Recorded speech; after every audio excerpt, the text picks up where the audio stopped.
시청자 여러분 안녕하십니까? 헬로티비 뉴스입니다. 먼저 오늘의 주요 뉴스부터 보고 오시죠.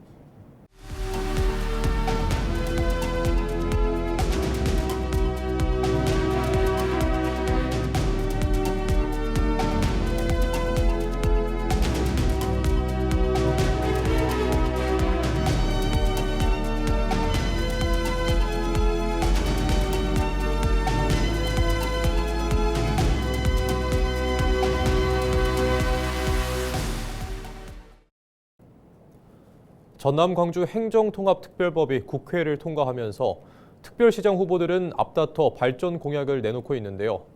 하지만 농어촌 지역에서는 농어촌 정책이 구체적으로 보이지 않는다는 우려가 나오고 있습니다. 보도에 장혜원 기자입니다. 무안군 현경면의 한 농촌 마을. 주민 대부분이 농업에 종사하는 이곳은 대중교통과 의료시설 등 생활 기반 시설이 부족합니다. 대부분의 농어촌 지역은 인구 감소와 고령화가 빠르게 진행되면서 정주 여건 개선 필요성이 커지고 있는 상황. 이런 가운데 전남과 광주의 행정통합이 본격 추진되면서 통합 준비가 시작됐습니다. 전남도와 광주시는 행정통합 이후 4년간 20조 원 규모의 정부 재정 지원을 토대로 권역별 산업 전략을 추진해 지역 경쟁력을 높이겠다는 구상입니다. 광주권을 중심으로 AI와 반도체 산업 등 글로벌 메가 클러스터를 조성하고 서부권은 에너지와 해양 엔지니어링을 기반으로 동부가 에너지 산업 거점을 조성합니다. 동부권과 남부권의 경우 각각 스마트 제조업과 농수산 관광 산업 등을 기반으로 핵심 거점 산업을 육성할 방침입니다. 하지만 농어촌 지역은 행정통합 논의가 산업 전략 중심으로 이루어지면서 소외되는 것 아니냐는 목소리가 나옵니다. 분명히 농촌은 소외될 거다. 20조가 행정통합이 되면 온다고 하지만 과연 그 돈이 그 발전을 시키는 대로 다 들어가고 농촌은 그 이대로 살기가 힘들 거다. 다 그렇게 생각하고 있어요. 이런 가운데 전남도 의회에서도 행정통합 이후 농어촌 소외 가능성에 대한 문제가 제기됐습니다. 박형대 전남도 의원은 광주 쏠림을 막기 위해 추진됐던 농어촌 기본소득 특별법이 국회 심사 과정에서 제외됐다며 대책이 필요하다고 지적했습니다. 그러면서 대중교통망 등 생활 기반 시설 역시 농어촌과 도시 간 격차가 발생하지 않도록 하나의 생활권으로 구축해야 한다고 강조했습니다. 저는 그래서 첫 번째로 농어촌 기본소득과 그리고 두 번째는 광역교통망의 획기적 개선이다. 이것은 앞으로 하겠다는 것이 아니라 출범과 동시에 바로 시행될 수 있는 만반의 채비를 이에 전남도는 행정통합 과정에서 농어촌이 소외되지 않도록 균형 발전 차원의 정책 대안을 마련하겠다고 밝혔습니다. 의원님 말씀대로 지역 내의 역소외가 일어나지 않을 수 있도록 균형 성장 차원에서 꼼꼼하게 설계해서 나중에 특별시 의회에 기초 자료로 제출하겠다는 말씀을 드리겠습니다. 예. 전남 광주 행정통합 논의가 속도를 내는 가운데 지역 발전의 계기가 될지 농어촌과 도시 간 격차를 키우는 결과로 이어질지 관심이 모아지고 있습니다. 헬로티비 뉴스 장혜원입니다. 이계호 국회의원이 더불어민주당 전남 광주 특별시장 후보 경선에 불참합니다. 이 의원은 11일 성명을 내고 통합특별시의 성공적인 출범과 호남의 더 큰 도약을 위한 구체적인 비전을 마련하며 쉼없이 달려왔으나 저의 발걸음은 여기서 멈춘다며 경선 불참을 선언했습니다. 이 의원은 전남 광주 통합선거구 유권자들이 후보들을 충분히 검증할 수 있도록 시민공천 배심원제 도입을 당에 요청했지만 다른 지역과 동일한 경선 방식을 내놓았다며 아쉽지만 당의 결정을 존중한다고 밝혔습니다. 이 의원의 불참으로 민주당 전남 광주 특별시장 경선은 7명으로 치러질 전망입니다. 전남교육청과 광주교육청이 전남 광주 통합특별시 교육공동체 공청회를 개최합니다. 두 지역의 교육 통합과 맞물려 전남 통합추진단과 광주 실무준비단은 오는 3월 18일 광주광역시 교육청 시민협치진흥원, 23일 전남교육청 순천만 생태문화교육원에서 두 차례 공청회를 진행할 예정입니다.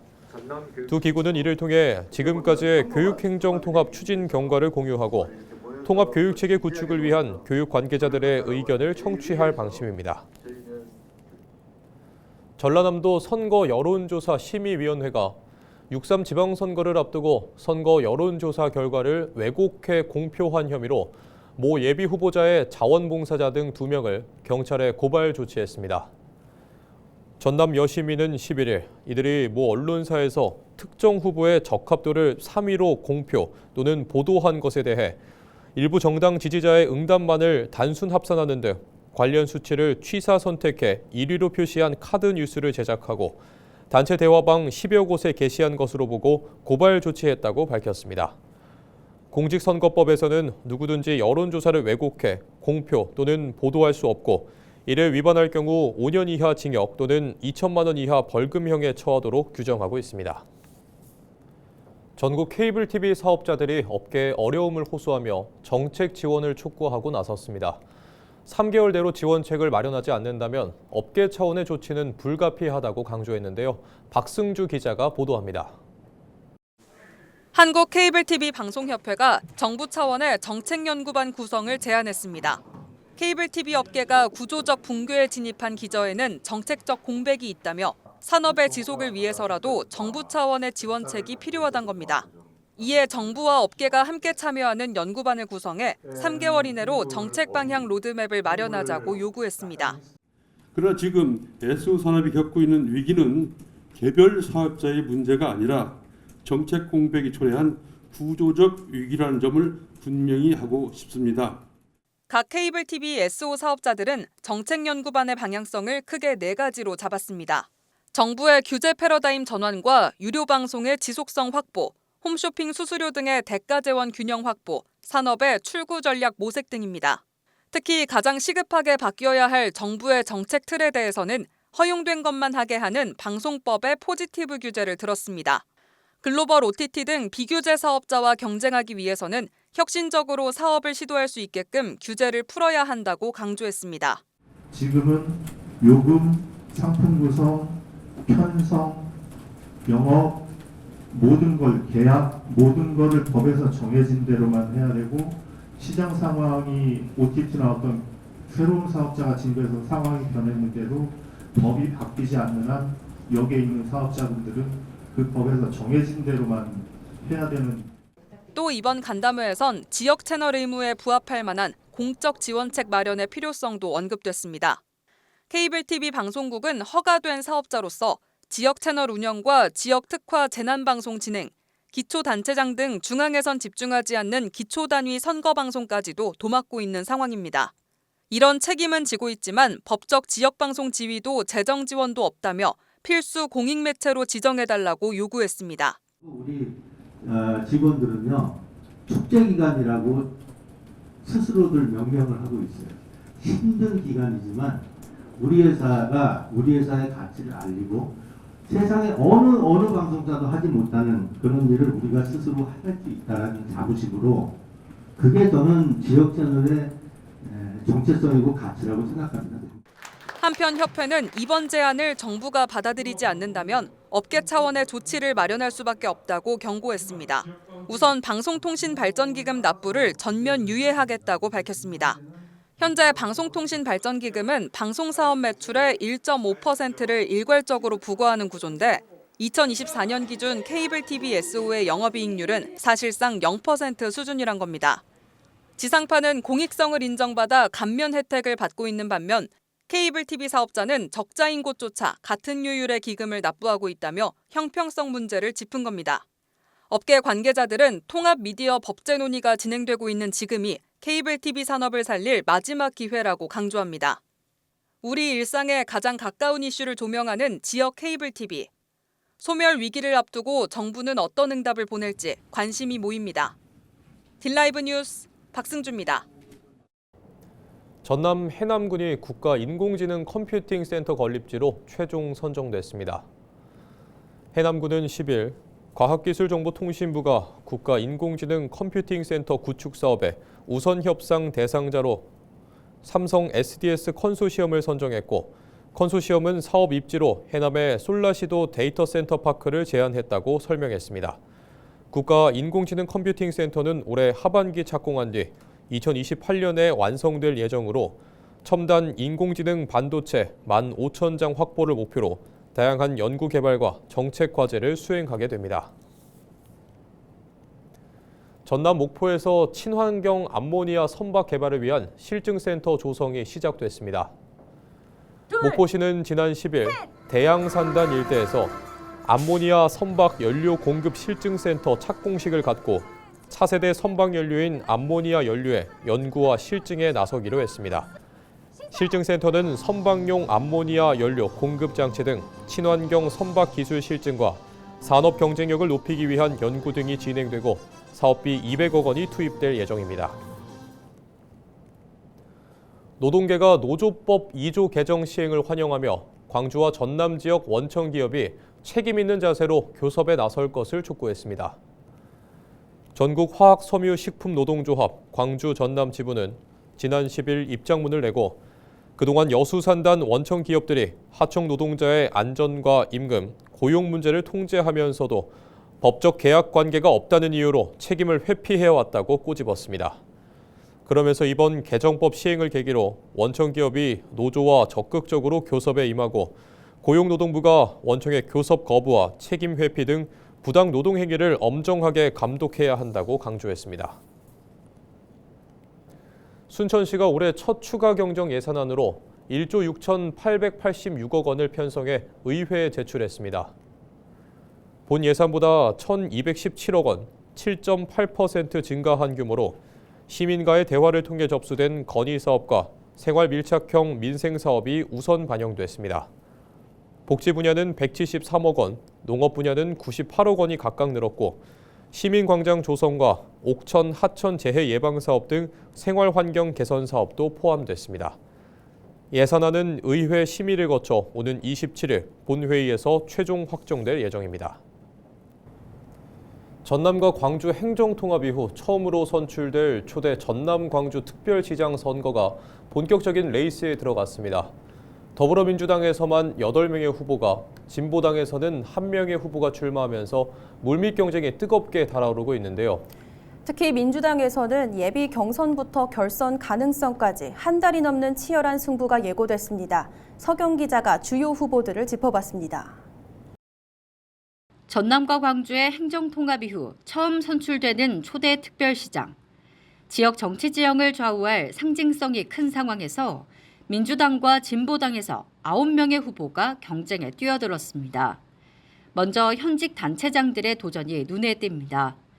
김영록 전남지사는 농림축산식품부 장관과 국회의원을 지낸 관료 출신 정치인으로 전남의 재생에너지 산업과 농생명 산업 확대를 핵심 공약으로 내세우고 있습니다. 강기정 광주시장은 청와대 정무수석과 3선 국회의원을 지낸 인물로 광주와 전남의 광역교통망 구축과 미래산업 도시 조성을 강조하고 있습니다. 국회의원 그룹도 대거 도전장을 냈습니다. 민영배 의원은 광주 광산구청장 출신 국회의원으로 에너지 산업과 청년 일자리 확대를 핵심 정책으로 제시했습니다. 신정훈 의원은 나주시장 출신 국회의원으로 농촌과 도시가 함께 성장하는 균형 발전 모델을 강조하고 있습니다. 이계호 의원은 농림축산식품부 장관을 지낸 정책통으로 농업과 지역경제의 경쟁력 강화를 주요 과제로 내세웠습니다. 주철현 의원은 여수시장 출신 국회의원으로 신혼부부 무상주거와 국제행사 유치 등을 공약으로 내걸었습니다. 이병훈 민주당 호남특위 부위원장은 광주시 문화경제부시장 출신으로 문화와 관광산업을 통한 지역 경제 활성화를 강조하고 있습니다. 정준호 의원은 이번 후보군 가운데 가장 젊은 정치인으로 청년 중심의 미래산업 도시 전략을 내세우며 세대 교체를 강조하고 있습니다. 진보당에서는 이종욱 민주노총 광주지역본부장이 출사표를 던졌습니다.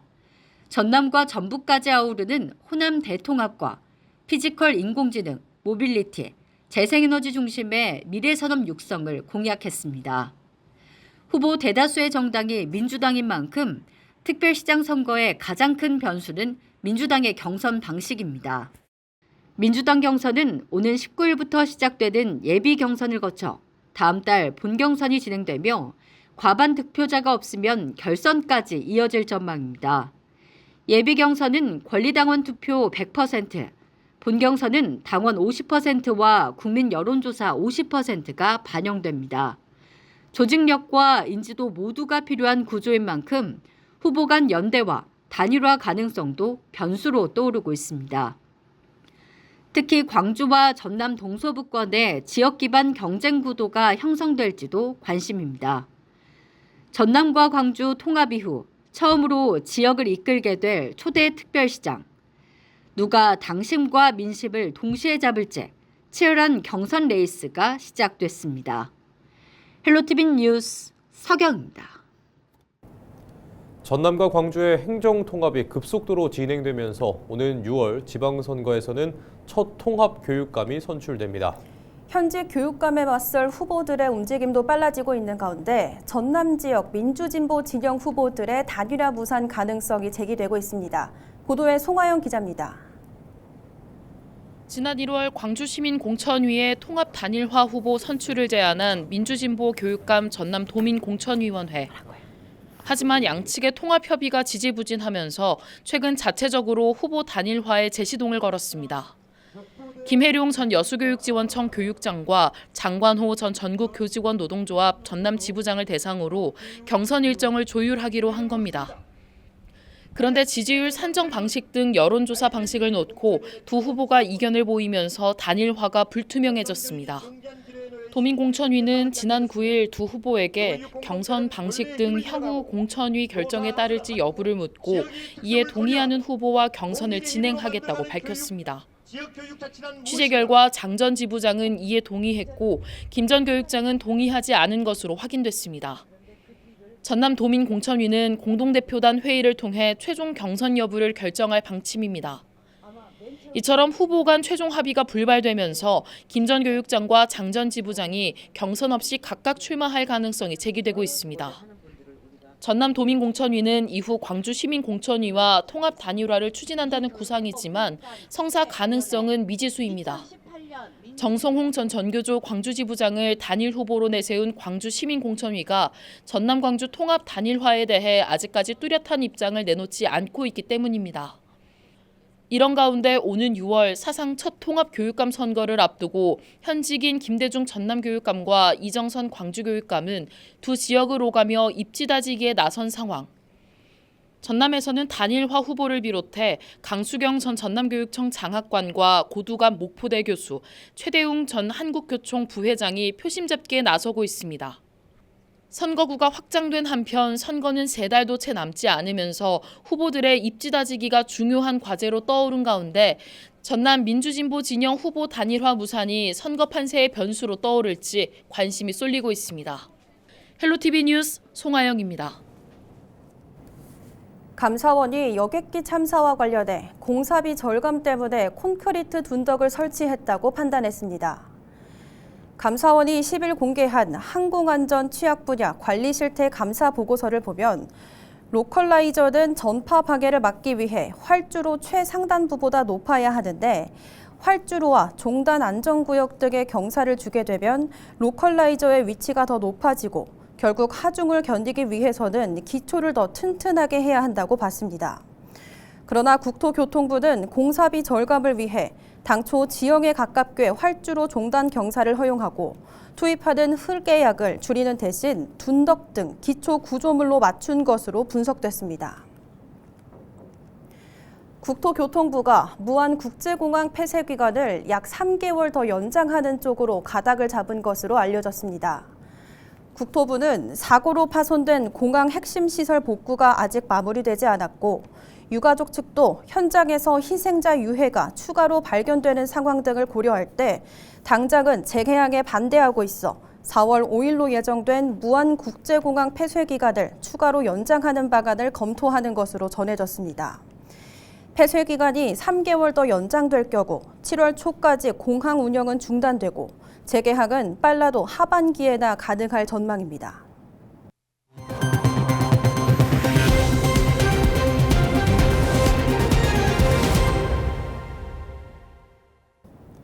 이상으로 뉴스를 마칩니다. 시청해주신 여러분 고맙습니다.